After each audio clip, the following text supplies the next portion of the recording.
cat and bird, or my cat and sushi, are dry now. Took a few minutes to dry, actually 30 minutes.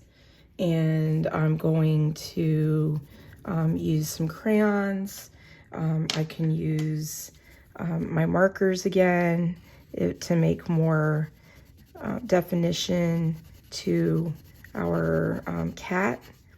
But when you are truly finished, and again, I like you guys to take your time, effort, and again, you need multiple breaks when you do artwork to color in everything on your paper.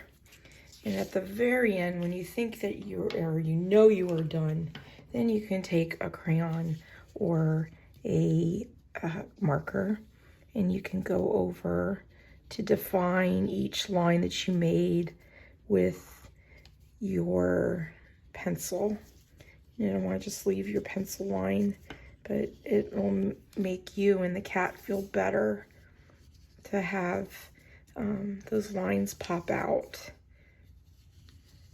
He is, or she is, the main character of the story, and leaving room for you to interpret what exactly the cat is thinking about. Does he want to be free? Does he want to eat that bird? Does he want to make friends with the bird? I know there's more to this interpretation.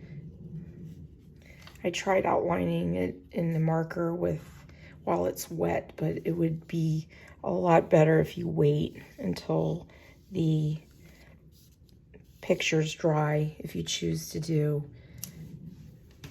watercolor.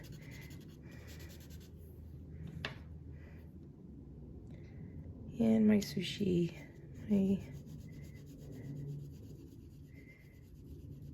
my seaweed roll.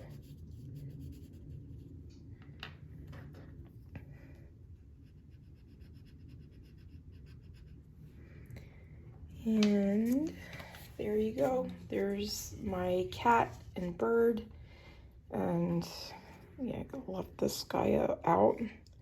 And make sure that all lines that you drew have an outline around it over the pencil that you made. And this is the end of the cat and the bird, part 2 or part 5, with color, warm colors, cool colors for the eye, and anything in the background.